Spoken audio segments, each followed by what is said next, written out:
So again, welcome to tonight's webinar. This is the focused approach. This is an expert explanation of ADHD in the classroom, where we'll take a deeper look this time at how ADHD has an effect on your child's academics. Now, for those of you that joined us last month, you'll already be familiar with our wonderful guest expert, who, bear with us a little, she has a cold this evening, so she graciously still upheld her expert duties and is sharing her information with us tonight, and we are very lucky for that. Now allow me to introduce you all to Heidi Reinhardt. Hi Heidi, we have you on the line there. Good evening, everyone. Awesome. So Heidi comes to us from CADDAC. Now that's the Center for ADHD Awareness Canada, and she experiences and interacts with others diagnosed with ADHD on a daily basis, not just at work, but as a mother of 3 young men with ADHD. Now, Heidi is a psychiatric nurse by training and the founder, president, and executive director of the Center for ADHD Awareness Canada, the CADDAC, like we mentioned.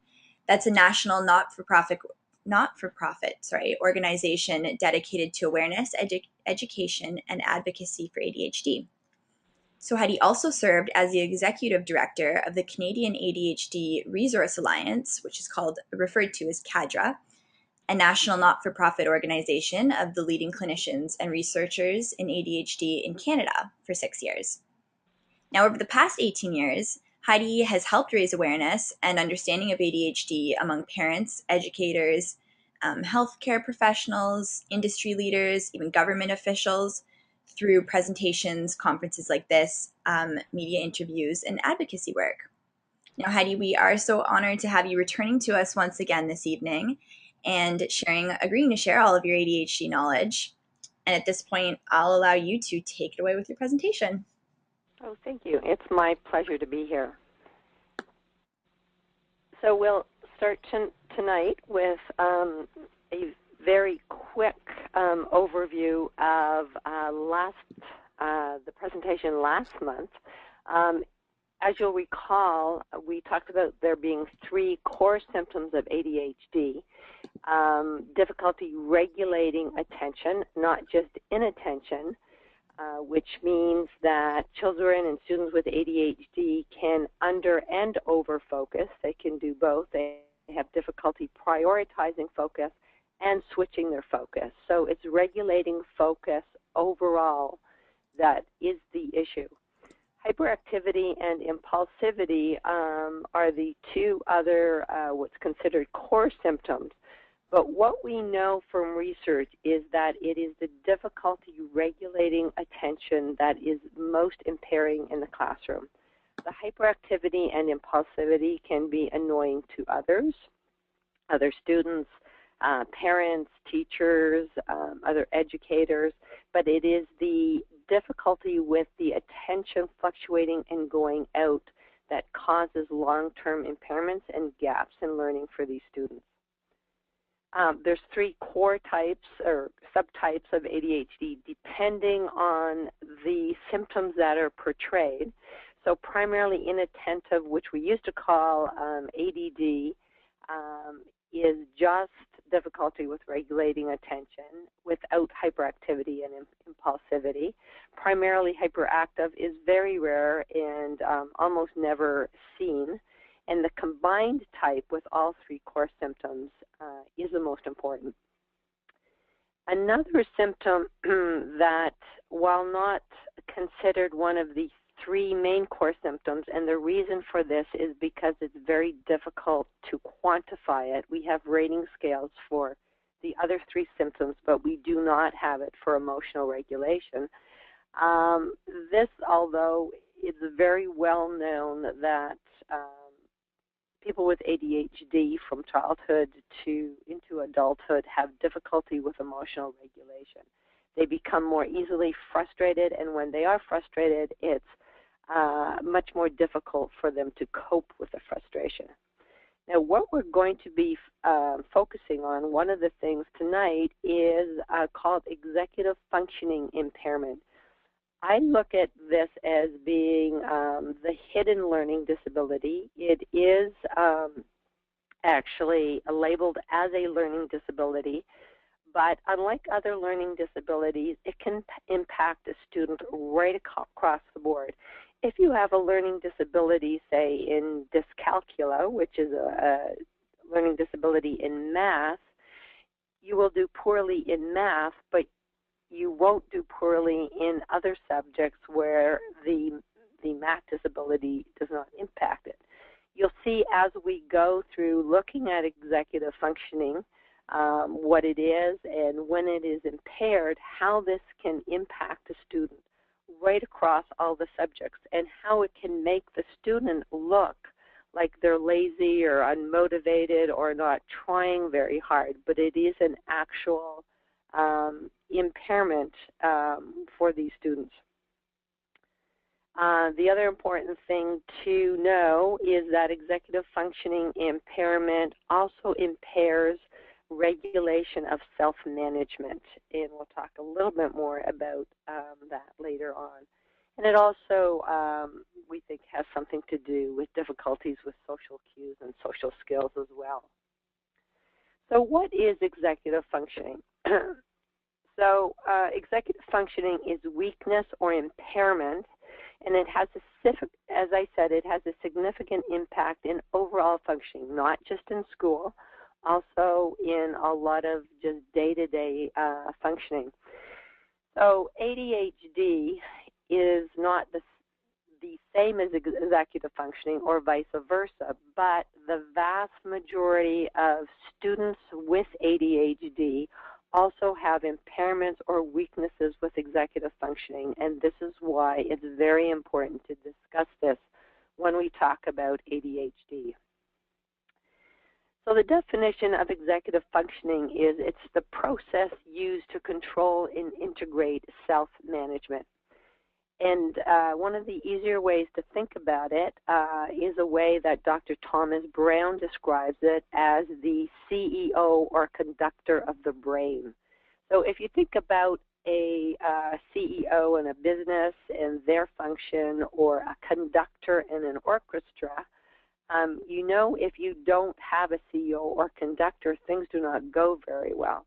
You can have the most talented orchestra musicians who have spent hours and hours practicing and training their skills, and if you put them all together without a conductor, it sounds like a grade 7 music class. So this is what executive functioning does for the brain. It helps to manage and organize different functions of the brain so they work well together. There's a website there of Dr. Thomas Brown if you would like to look into his research a little bit more. It's very interesting. He's got a lot of his articles on his website as well. So one of the very important parts of executive functioning is active working memory. So what is active working memory? It's the ability to hold and juggle numerous open files in your mind at the same time. So what does that mean? A good way to understand this is if you think about your computer, and when you're working on your computer and you have multiple files open at the same time, and you're opening and closing files, flipping from one to the other, you're cutting and pasting one file from the other, you're manipulating data in one file while you're moving back and forth. And this is how our brain works when we have numerous files open at the same time, and we almost always do all day long. So if you consider a child or student who you've asked to write a paragraph, say their assignment is to write a paragraph of what they did last weekend. Think about how many files in their brain they have to have open at the same time to do this assignment. So not just things like vocabulary and grammar and putting the thoughts on paper and words into sentences, sentences into paragraphs. It's even more basic than that. They have to also have files open about how to form letters, is it above the line, below the line, size of the letters, do they have their spaces between the words, all these type of things. And by the way, writing is one of the most complex things we actually do as people. So if you think about all these files open at the same time and the juggling back and forth in these files, you can understand how a child who is impaired in active working memory can struggle all day long, not just in writing, but in everything they're asked to do. And we're going to go through active working memory a little bit in a little bit more detail, but an important thing to know is that a child needs to have a lot of files open in their brain at the same time, juggling these files in order to weigh the pros and cons of behavior. So we think an impairment in active working memory also could impair decision-making around behaviors. Excuse me. So one of the other things that is impaired with executive functioning and working memory is an impairment in planning and problem solving. So there's limited hindsight and foresight. And when you think about juggling these files again and making decisions about behavior, you can understand how hindsight and foresight is impaired. This causes an inability or impairment to use past experiences to interpret outcomes of future behavior. So for a child to decide on their behavior, they have to bring up a file to remember a situation that's been similar in the past. They look at what was decided, what the behavior was, what the outcome was. They have to flip to foresight to say, okay, how is this situation different? You know, if I apply the same situation or behaviors, what will the outcome be? So they're constantly flipping back and forth between hindsight and foresight. And when children are delayed in this action, you can understand how not the best decisions can be made. You then throw impulsivity on top of it. So they get the thought to do the deed, they're impulsive, and then they are also impaired in actually analyzing what the best option would be. So very often they get themselves into trouble. They have great difficulty reviewing options for the future. So very often they see one solution and that's it. They are somewhat impaired in bringing up a lot of different options and then selecting the best option. Poor flexibility when circumstances change is also something that is very common with students with ADHD. Very often it's also called concrete thinking, which we'll talk about before, but any parent or teacher can probably come up with a situation of a student with ADHD who expected things to go a certain way. When they didn't, a meltdown occurred. These students also have difficulty following rules and instructions and comprehending what they hear and read. So rules and instructions, a good cue for teachers and also parents is to post rules and instructions in places that can be very easily seen. A lot of parents would do this on the back of the bedroom door so the children can see the list of things they need to do before they leave their bedroom. A bathroom mirror is a good place for instructions. Sometimes the front door with instructions like, do you have your backpack? Is your homework in your backpack? Do you have your gym clothes? All that kind of things can be very helpful. So students with executive functioning impairments are also very impaired in organizational abilities. Time management is very difficult for these students. They frequently over or underestimate the time they require for something. I think one of the most well hallmarks of people with ADHD is they tend to be late for everywhere they go because they frequently underestimate the time required. And they also don't take into consideration the things that could go wrong, so they don't build in that buffer of time as well. One of the other things that is very difficult for students with ADHD is they are overwhelmed with large assignments, and they need them broken down, or they will sit and stare at an assignment like a deer in the headlights. They won't know where to begin. They don't know how to chunk it into pieces.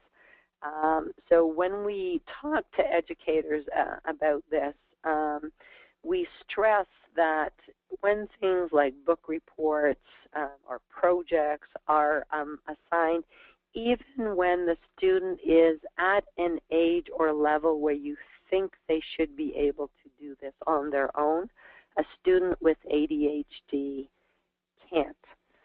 So chunking a book report into, okay, first thing to do is go to the library and choose a book. You may actually have to even break it down further to discuss with them what type of books they like, where they would find the selection of book, that type of thing. And then the next step is, tonight read the first 2 chapters, that type of thing. So in the beginning, it actually has to be that basic. As I mentioned, students have difficulty starting assignments.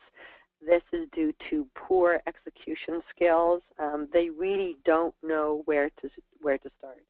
So when an assignment is given, even if it's a 15 or 20-minute work assignment in the classroom, frequently these students just sit and stare into space. They've actually learned, unfortunately, very often not to ask for more information on what they're supposed to do because they get reprimanded for not listening. And when the not listening may be part of the inattention going out, but it may also be because they haven't been able to understand the list of instructions, or they have understood them superficially, but they're not able to tease out of there what is the first thing I do to start this assignment.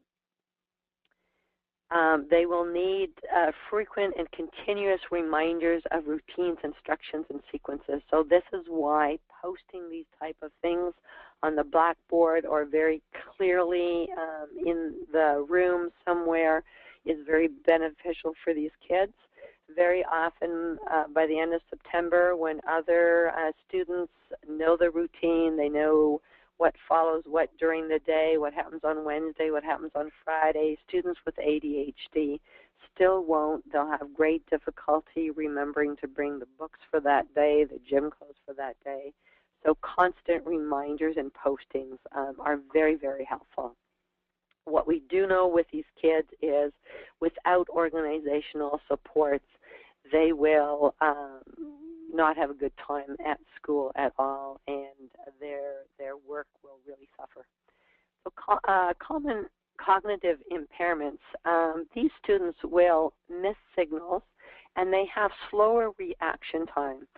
So when a teacher is giving out an assignment or basically says, tomorrow we're going to have a spelling test, it is very, very important to make sure they have that student's attention.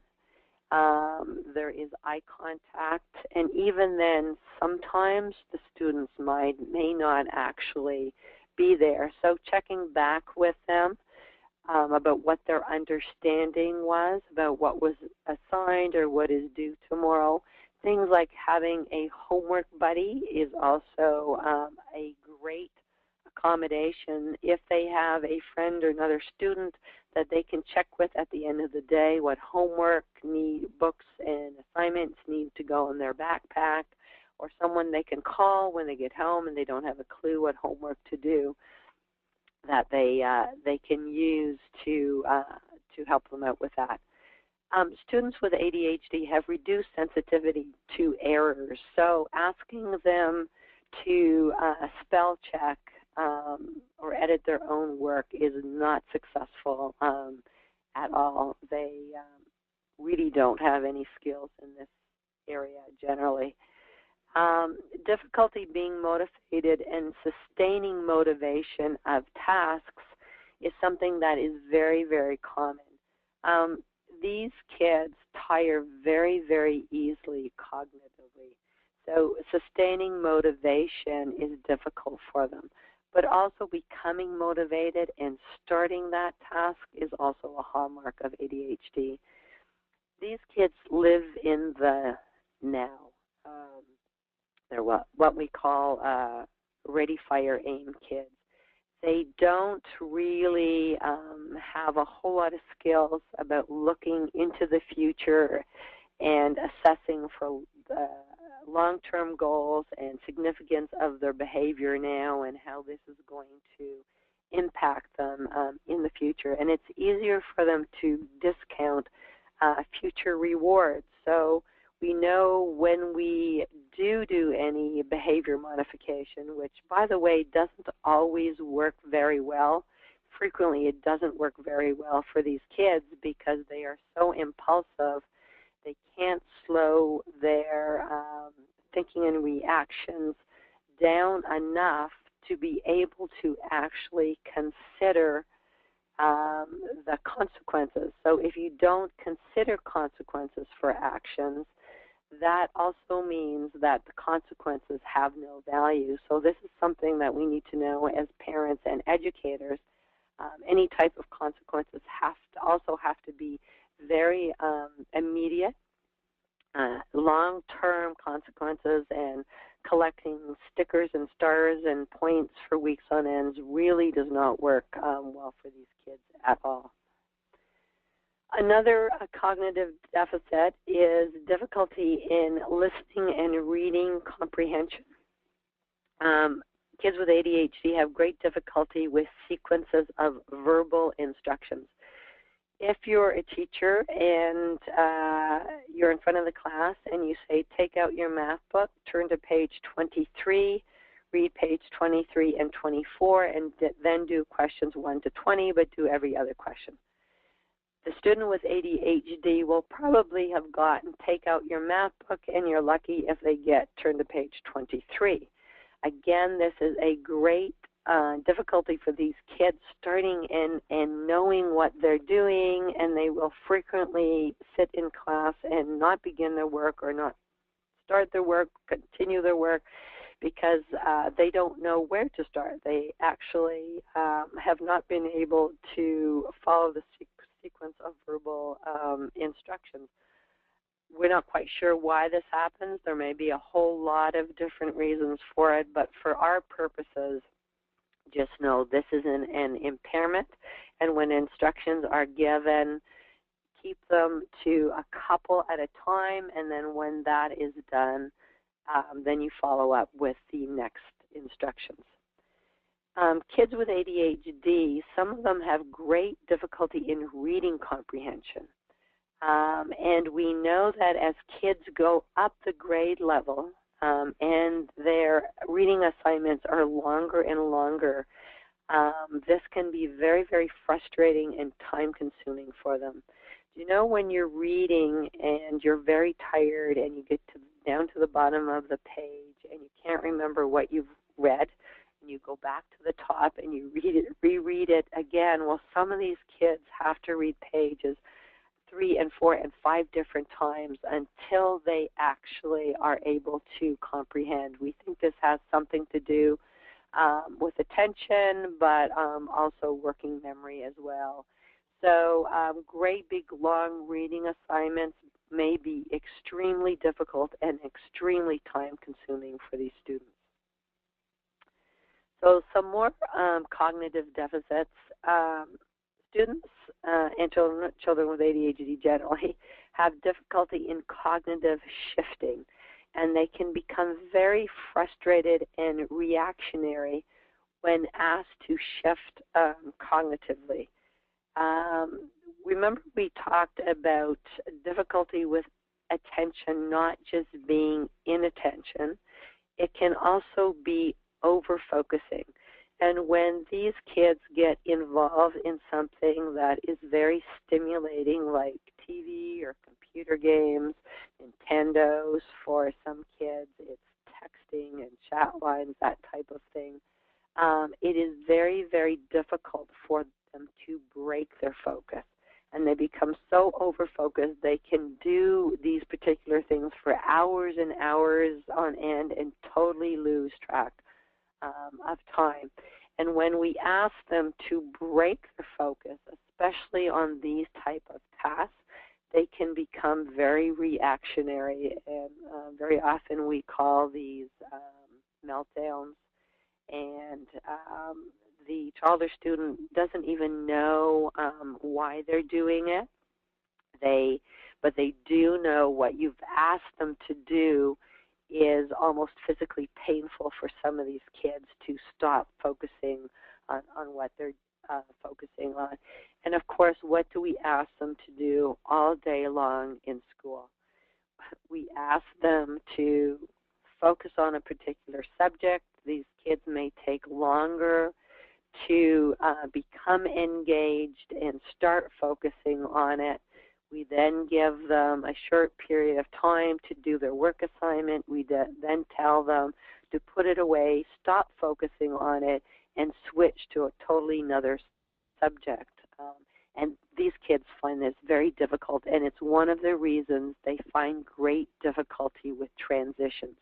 And we know transition time, moving from subject to subject, class to class, class to recess, from recess back in, can be the difficult times when we see a lot of the behaviors we don't like sometimes coming out in these kids. So internalized speech is something that is also delayed in kids with ADHD by 30 to 40%. Now, internalized speech is something that we actually see it's able to be recognized, or the lack of internalized speech is able to be recognized in young children. If you watch young children play, they will frequently play beside another child with not often that much interaction, but they will direct themselves or their toys or their dolls out loud, and they will talk themselves through their play and what they were doing.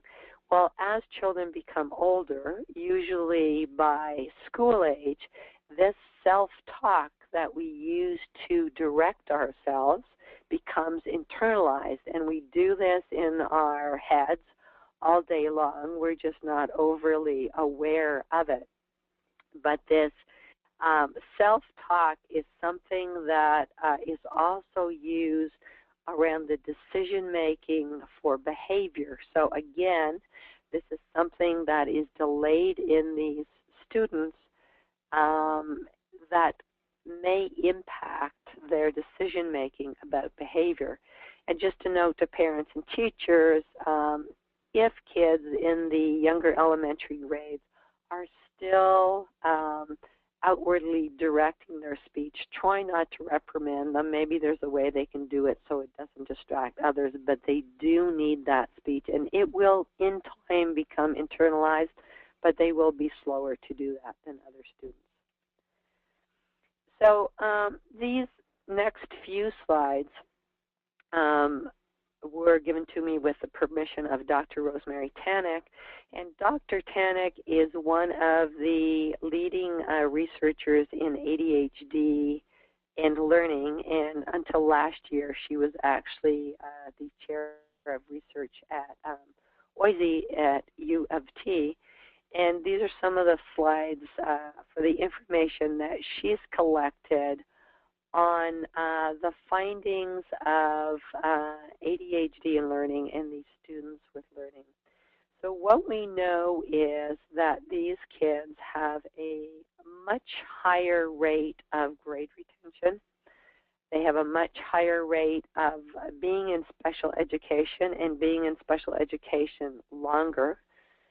They have more suspensions and expulsions. They have, well, it's called a lower GPA, and most of these, well, I'd say all of these findings come from the U.S., although they have been replicated in other countries as well. And we, unfortunately, have to rely on a lot of U.S. Study data because we really do not spend any money in Canada studying ADHD as well. So we also know students with ADHD have a dropout rate of about 40%, which is much, much higher than the general school population. They end up having fewer years of education, and they're less likely to attend college, and we also know they're less likely to finish college. Even the very bright kids with ADHD who get to college very often flounder in the first year because of these executive functioning impairments. And very often while living at home, it's been mom, or what Ross Greene, or who Ross Greene calls the surrogate frontal lobe of the child with ADHD, will be the one to make sure they're out of bed and on school at time, and take what they need to school. We'll check with them on assignments, what they've got due. Very often they've got tutors working with them, or they have special education resources at school.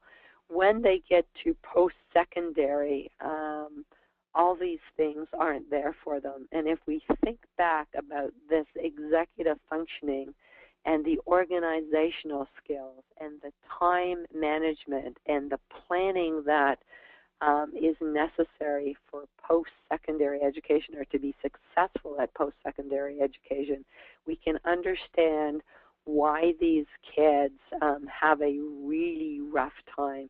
And a lot of them will drop out.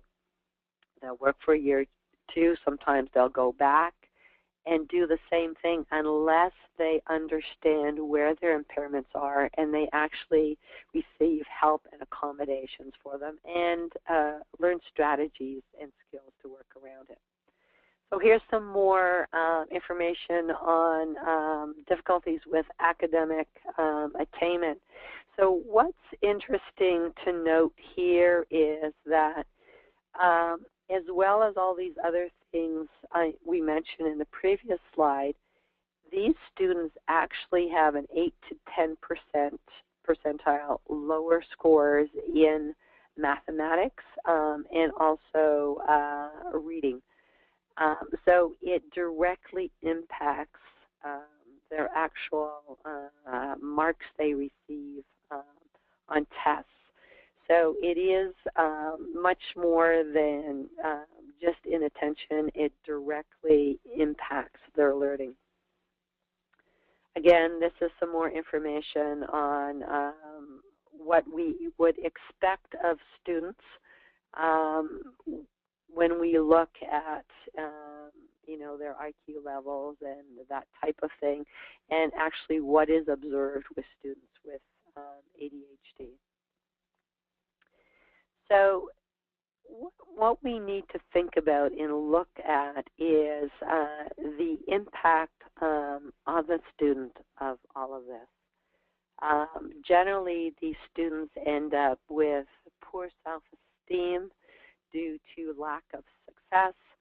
Many of these students are unfairly labeled. Again, if we think back about what these students would appear like to others in the school setting who don't understand ADHD and don't understand executive functioning and working memory and these cognitive deficits, is that many of these kids appear to be unmotivated, lacking in self-discipline, just that they're not lazy.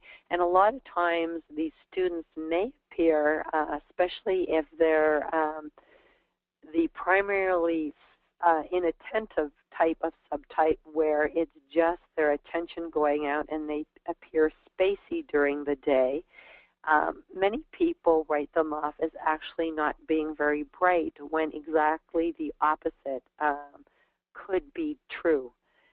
So we need to be careful that when we see kids portraying in this way in the classroom, we don't stick these unfair labels on them, and we try and get to the bottom of what could be causing their impairments.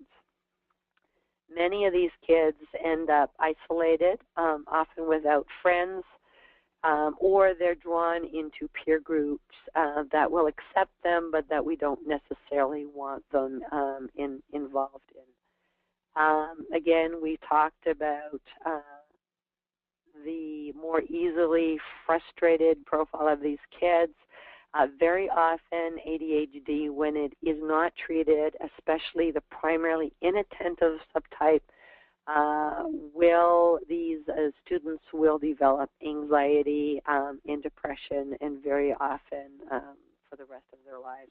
But we need to be careful we're not just treating the anxiety and depression, but we're treating the underlying ADHD as well. And many of these students will end up self-medicating. Unfortunately, the two drugs of choice, the one most common for a lot of adolescents is marijuana. They seem to feel that it helps their ADHD. We think what it actually helps is their anxiety. And if you can think of a person whose mind is constantly racing and they're not able to shut things off, to be able to self-medicate in some way to finally feel some relaxation would be very enticing. The difficulty is this also increases difficulties with focus and attention. The other drug of choice is cocaine, which is a stimulant, which is also a form of medicating. And we also have to watch very closely for alcohol use and cigarettes. Because nicotine is a stimulant, adolescents with ADHD can get hooked on cigarettes very quickly and find it very, very difficult to break the habit. So I'm just going to mention a couple of things here in closing. CADDAC has recently published a paper called Paying Attention to the Cost of ADHD, the price paid by Canadian families, governments, and society. And if you pop onto our ADHD Awareness Week website, we just completed ADHD Awareness Week about a month ago. You can have a look at this, and there is a section on ADHD and education and the difficulties around this. One of the key messages is that the misunderstanding that is still prevalent within school systems, that if a child with ADHD takes medication, their learning impairments go away, and that is a fallacy. Medication does not teach skills. Yes, it can increase the attentional window, so the attentional load can be increased, but it actually does not do a whole lot for executive functioning impairment. So these skills need to be accommodated for, or the impairment in these skills need to be accommodated for, and students with ADHD who are impacted with learning, which would be the most of them, need recognition of this in schools and accommodations around this. Also just wanted to draw your attention to our conference that is coming up next week. We have some fabulous speakers. Dr. Margaret Weiss, who's renowned researcher, clinician on ADHD through the entire lifespan, is one of our feature speakers, as is Dr. Candace Murray, who's a psychologist. who's the head of the ADHD clinic at Women's and College Hospital in BC, are our two featured speakers, and then Dr. Mark Berner and actually his daughter Neely Berner, who is a coach, will also be presenting.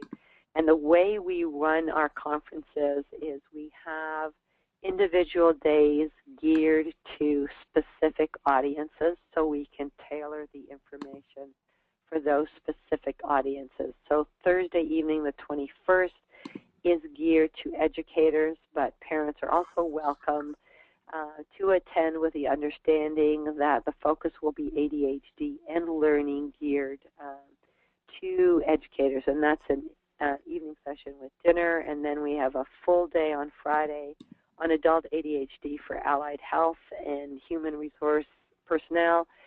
Saturday is an entire day for parents, and Sunday is a day for ADHD and adults with their families.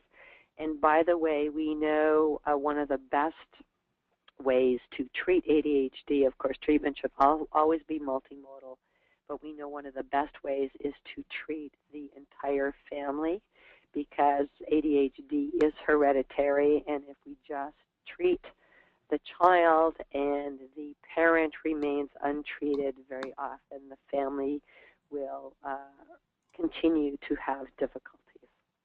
These are just a few additional resources. The CADDAC website is a phenomenal resource with over 250 pages of information. There are film clips from past conferences on there, and there's a Q&A film clips on there as well.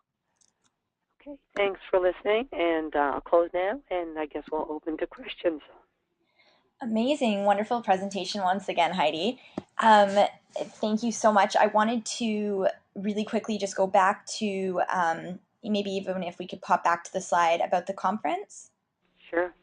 We have a couple of people asking about, did you mention that there's certain openings or that you can just attend? Oh, yes. Well, you have to register online. So you'll see at the bottom of the slide, it says details on www.caddac.ca. If you go to that website, right smack center on the top of the front page, you'll see the information on the conference. You'll be able to click on and get detailed information on each day. There is, for each day, there will be an agenda of all the presentations, and there will also be a flyer. There is a cost to attend each of the days. The full days include your breakfast, your lunch, 2 breaks, and all your materials for the conference. We always give attendees booklets of information and handouts of the presentations when they attend. So you can access that website, you can pop on, and you can register online, and there still is room for each of the days. We do accept some walk-ins, but we strongly encourage you to register sooner than later to ensure that you do have sufficient workbook material for everybody. Awesome. So, such a great resource being offered. And just a reminder again, it is located in Toronto at the Holiday Inn Yorkdale, which is just off the 401 at Dufferin, and there is parking available, and the parking is $5 for the day. Perfect. Very essential. Awesome. Okay, so moving on to more questions. Actually, we have a few people asking as well if we could pop back again to the additional resource page. Sorry to flip you back and forth there. And on that note, everybody can grab those there, and we will move on to questions. So we have so many flowing in here, and I'm going to try to get to as many as possible. I'm going to start off with a great one for you about a child in a school setting developing healthy friendships. Would you suggest that a child that's diagnosed with ADHD that is of age to comprehend it themselves, that they tell their friends that they have a focus issue? Yes, well, here's the thing with kids with ADHD.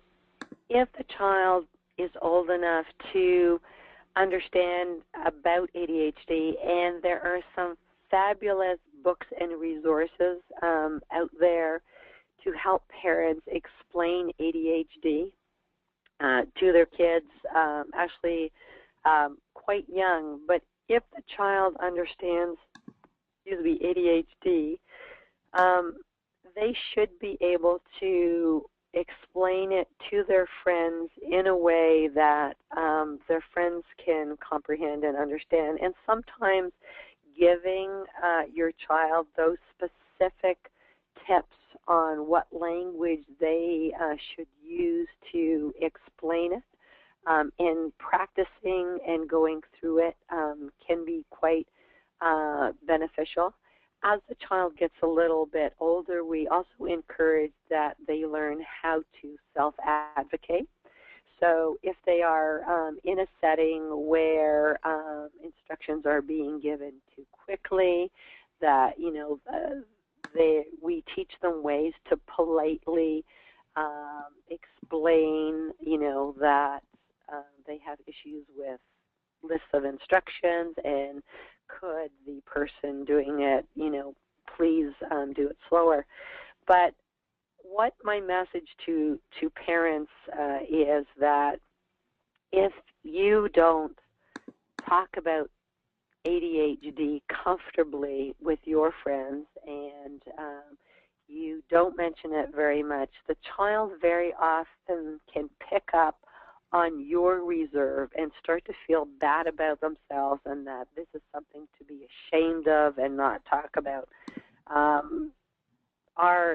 With my three sons, it was interesting. The youngest ended up going through the Gifted program, and his oldest brother was 14 when he was diagnosed, and is 6.5 years older than the younger one. So when the youngest was diagnosed, he never really saw that much difficulty in it, and he used to actually hold information sessions at lunchtime with his classmates about what ADHD was and why he was taking, this pill type thing, and he never really, received a lot of negative feedback from the kids, so it worked very well for him.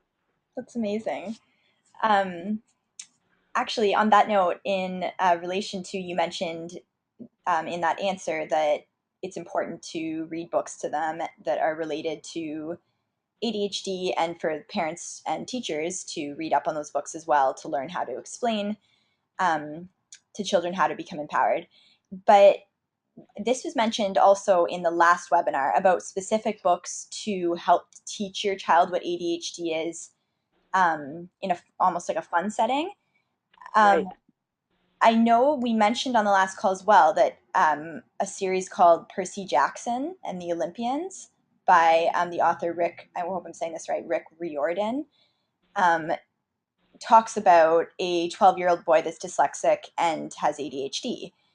Is there any other popular books that you know of as well? Well, yeah, the books, the books I was referring to actually explains ADHD in a way that the child can understand, and very often has, characters or examples. There's a great book called My Brain Needs Glasses by Dr. Anik Vincent that is probably okay from about maybe 7 or 8 up to about 12, 13, that type of range. There's other books for younger kids. Trying to remember the names. I think one's called Shelley the Turtle or something like that.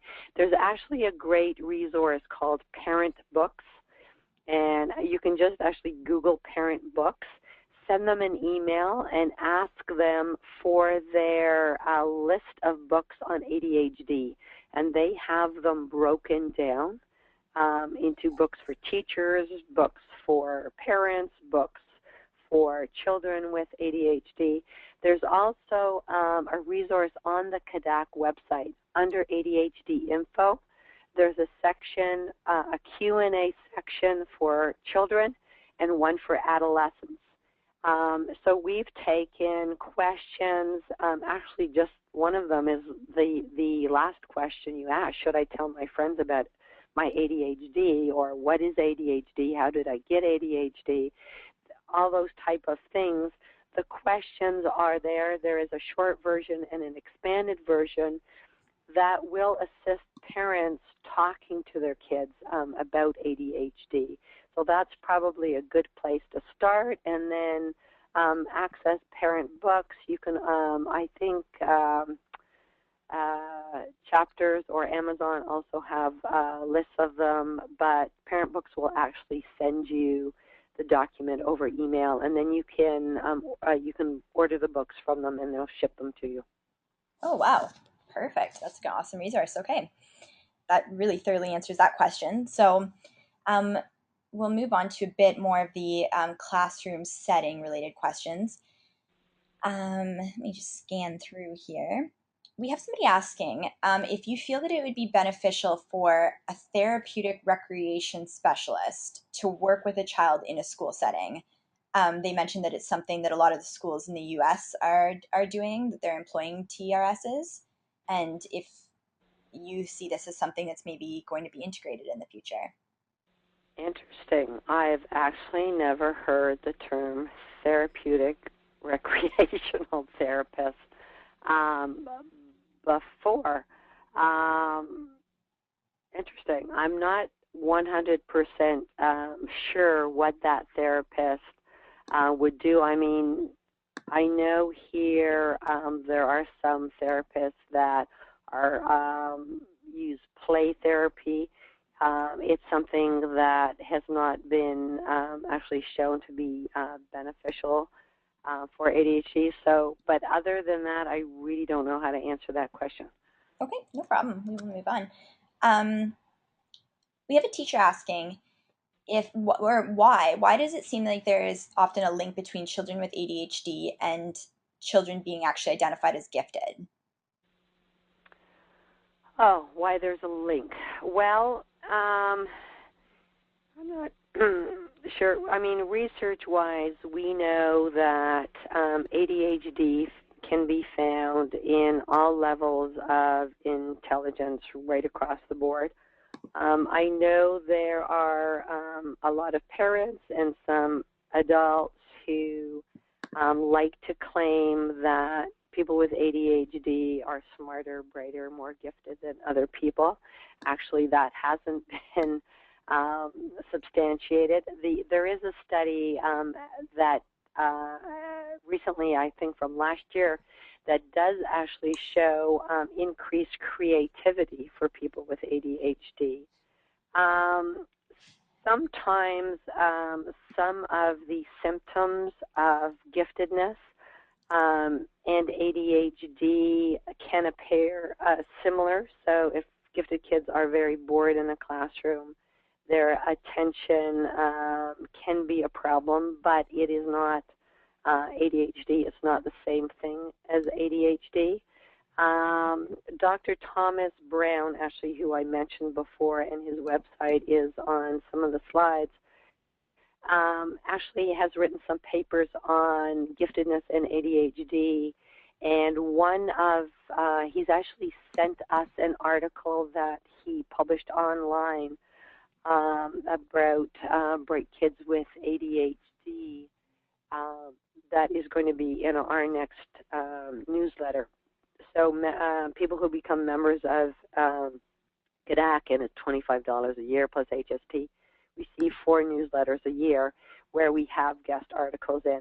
But if you're specifically interested in gifted kids with ADHD, he would be the resource on that. I mean, interestingly, all 3 of my sons are gifted in ADHD, but it's not something that comes together. It's just, ADHD is across all levels of intelligence. Absolutely. Now, you mentioned your sons again there, and now this is a little bit more of a personal question, so feel free to move on if you'd like to. But we have a couple of people actually asking, almost for like a little bit of reassurance. And I'm sure that they are parents or teachers on the line that are just newly addressing the situation and are a little bit concerned. Um, Now we have people asking whether or not any of your children went on to participate in post-secondary education. Yeah, If and I that's actually something get that question a lot, and um, strangely enough, or maybe it's not that strange, when I present to parent groups, the thing they seem most fascinated about is that I have 3 sons and a husband with ADHD, and I'm still standing. So, so it is. Although I must say, my 3 boys don't have ADHD severely. They are now in their late 20s and 30s, early 30s. 2 are married with children, and yes, they all completed their honors degrees. They actually all, for one reason or another, took an extra year to complete it. Oh my goodness. So it is definitely very, very possible for children and students with ADHD to be successful and to complete schooling. The trick is I guess the big trick is to get them through high school. Getting the proper accommodations can be quite difficult in high school, but if you can get them into a field that really excites them and they're very interested in, this is something that we know about kids with ADHD. If you give them something that's of their choice, that they're interested in, they are much more motivated, and it's much easier for them to focus and pay attention, and it's also where that over-focusing kicks in. So the trick is to get these kids in post-secondary where it works to their strengths. It's something they're really interested in, and it will lead to a career and a job that they're suited for. So a lot more work maybe has to be put into researching all of that. And also post-secondary, these students can get accommodations to assist them with ADHD. Oh, great. Awesome. I'm sure that is a very reassuring answer for many of the people that are asking. Um, Now, obviously, that probably has a lot to do with your sons growing up with some teachers and obviously parents knowledgeable on ADHD. So we have some teachers asking. They know of children in their class that have ADHD. Some that have as many as 3 or 4 children in one class. Is it recommended to ask for assistance as a teacher to have somebody come in and help you almost um, juggle all of the children at once to help them get some extra attention? So is the question from the parent?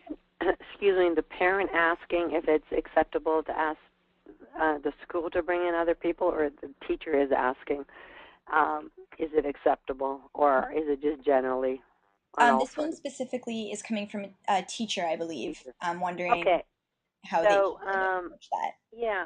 So here's the thing. I mean, it varies from province to province, but generally, a student to receive special education or resources like more assistance in the classroom, possibly an EA, special education teacher spending some time in that classroom, um, very often stems from funding.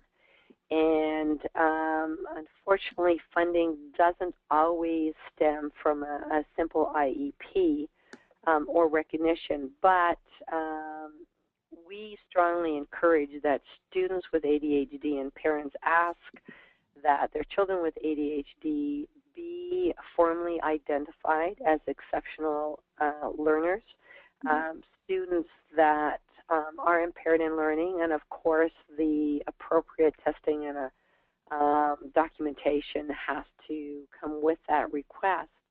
But the more students that can actually be officially documented as having impairments in learning and requiring accommodations and extra assistance, the better the chance of getting more resources into that classroom. Of course. Okay. Actually, now on that note, we have a parent asking, um, is there a recommended kind of specialized tutoring for kids with ADHD that can be accessed at home, like home tutoring that's recommended? Um, Generally, where tutors are involved, the most important thing is the tutor working with a child has a very thorough understanding of ADHD in general, and then a very thorough understanding of how ADHD impacts that specific student. So we know that ADHD is not consistent. I think the only consistent thing with ADHD is that it is always inconsistent. These kids can profile very, very differently, and it also depends on if they have other learning disabilities or mental health issues with the ADHD. Frequently, learning disabilities come with this profile as well. So that tutor, I always suggest parents interview the tutor. Once the parent learns about ADHD and how it impacts learning, they then interview the tutor and have the tutor explain to them what their understanding is of ADHD and Oh, okay. how they expect to work with a child. And very often, these tutors need to be almost slash sort of tutor coach.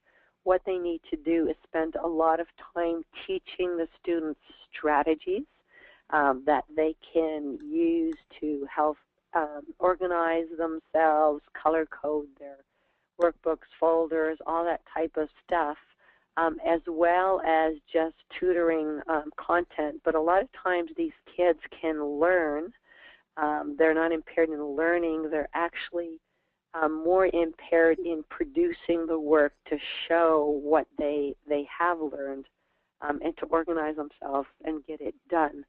So again, you just have to ask the tutor a lot of questions till you're sure that they understand ADHD well. Okay. Actually, when you were giving this answer, we have people commenting as well that for parents, it's probably important as well to reach out to support groups like CADDAC or even local ones that other parents provide. We have somebody asking as well if it's possible that they can obtain support and resources from CADDAC if they want to start like a local parent support group. Oh, that's a great question. Yes, actually, and this is something I've been working with my board on because we have a lot of requests for this. Now, there is information on the website. If you look under resources, there's tips on how to start a support group, and there's lists of support groups.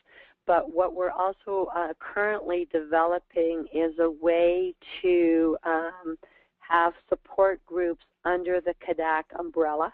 It does not mean that we would dictate what they need to do or not do or run their support groups, but we would make their information accessible. We would try to give them advice, share information that we have with them, provide them some whatever resources to share with their members, and they can check with us if they've got questions their members have, that type of thing.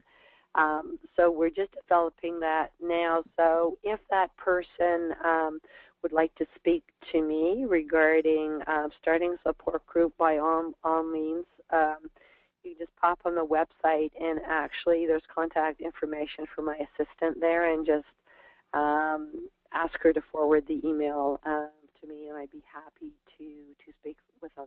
We're really trying to encourage more support groups throughout Canada because there's some provinces that really have none or next to none. Amazing. That's wonderful. Actually, we have them looking forward to contacting you as well. So this is perfect. Already setting something up like that to extend the resources to parents in these local areas. Um, Now we'll get to just a couple quick more questions before moving on to the wrap up, where we'll give people more information on further resources. We have some teachers asking about assistive technology in the classroom, whether it's good to bring in computers to help children with ADHD, whether that will help or impair focus, if that's a tool that's recommended.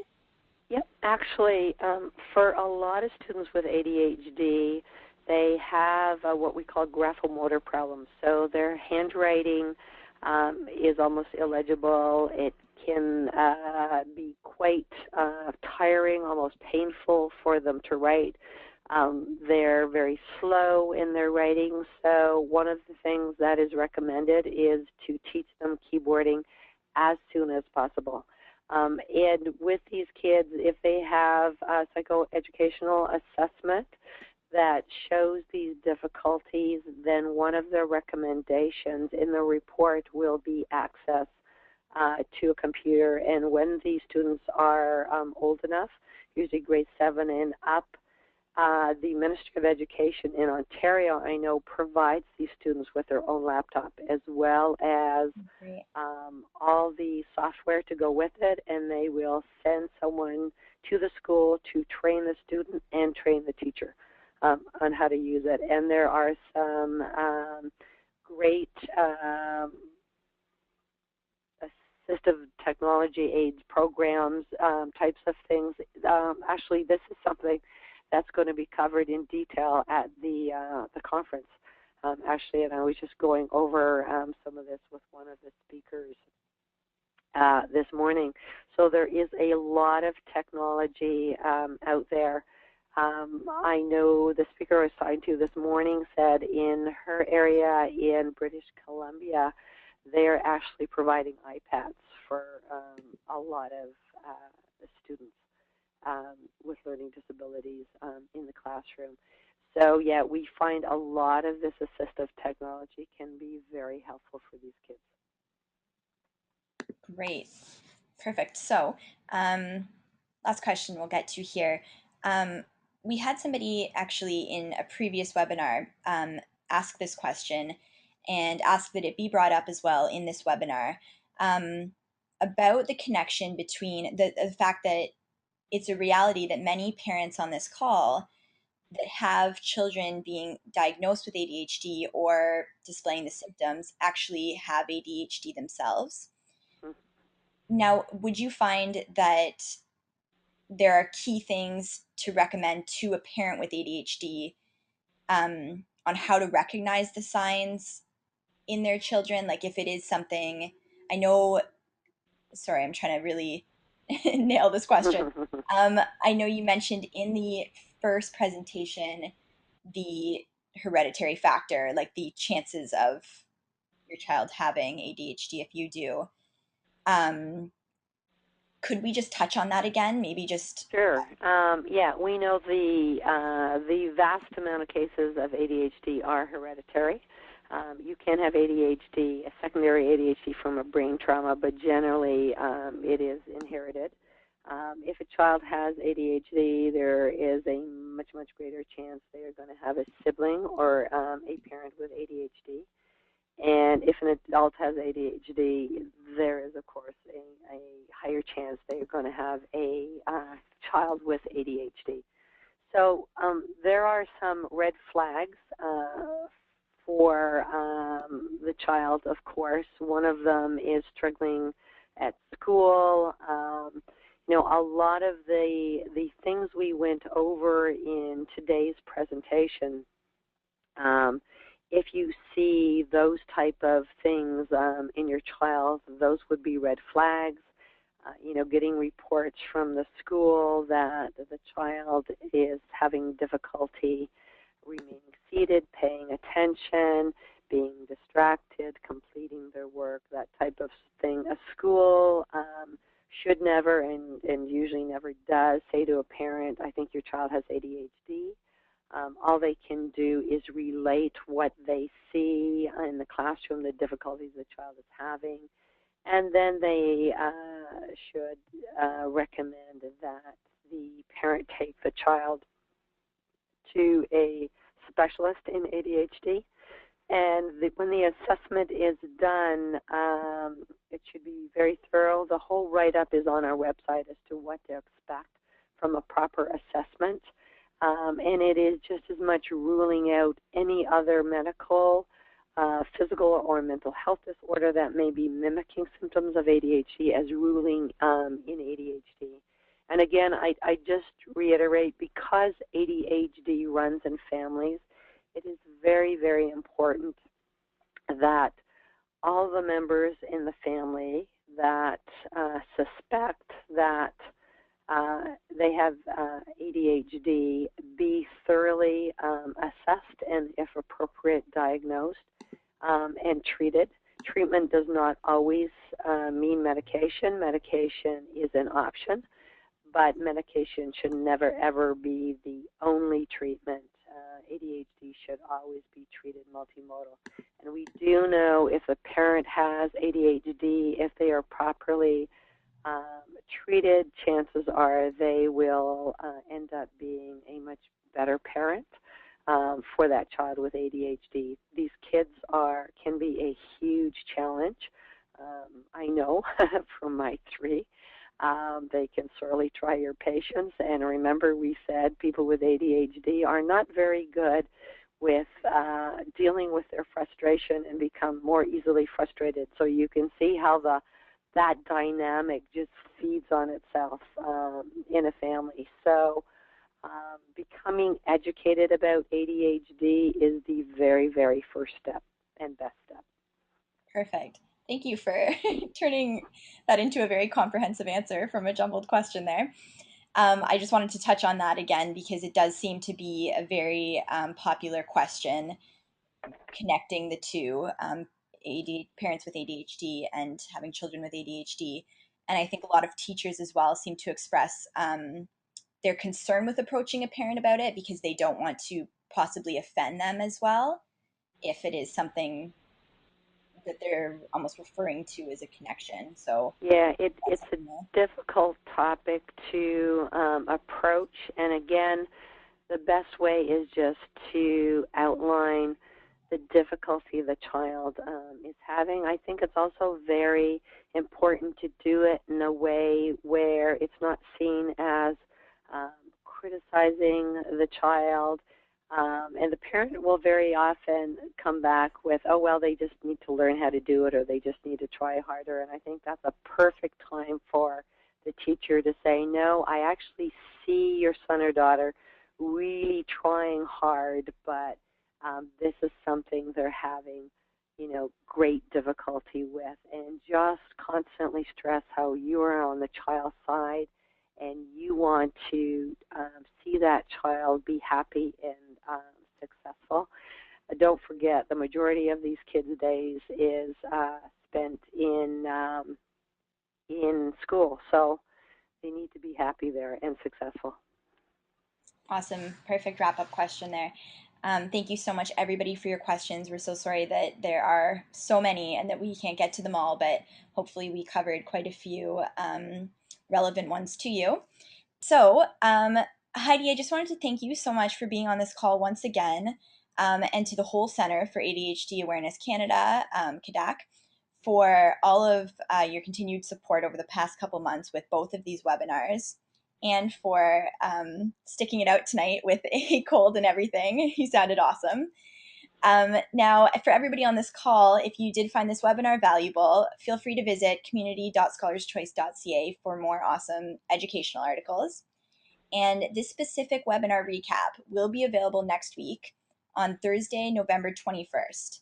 Now, that will be within a blog post on our community page, and you can access it, listen to it again, send it to friends, family, even just to take a longer look at the slides. You can also join our Facebook community. It's over 8,000 members now at facebook.com/scholarschoice.ca. Whenever we're releasing new content, we usually inform people on Facebook first. So join us there and get that access. Now, if you have feedback about this webinar as well, we'd love to hear that on our Facebook page and within the follow-up survey that you'll receive in an email after tonight. Heidi, I know as well that you have the CADDAC Facebook page and Twitter as well. Yes, we do. Oh, actually, they can all be accessed from our website. perfect. And then if anybody is on our Scholars Choice Facebook page, in our promotion of this webinar, we've mentioned CADDAC multiple times, so it is linked through there. Now, one more thing as well for the Scholars Choice shoppers, and especially for our recent gift card winner, I just want to quickly mention the Midnight Madness event that will be happening Friday, November 23rd. That's going to be a special night of fun at the retail stores. Well, we'll have extended shopping hours till midnight. And 20% off your entire purchase for Scholars Club members, which is both in-store and online. And if you want to learn more about that event and how to become a Scholars Club member, just head over to our Facebook page or scholarschoice.ca as well. So just to remind everyone as well, that conference that Heidi mentioned all of the details can be accessed through CADDAC, as I'm sure we'll have a lot of interest in that as well. Now, we hope that you're all leaving this call just really feeling inspired and empowered to parent, grandparent, and teach children with ADHD effectively, and that there's more of an understanding of how it plays a part in the classroom. So on behalf of Scholars Choice, thank you, Heidi, very much. And my pleasure. Perfect. Thank you to our whole audience for coming out. Good night, everybody. Okay. Good night.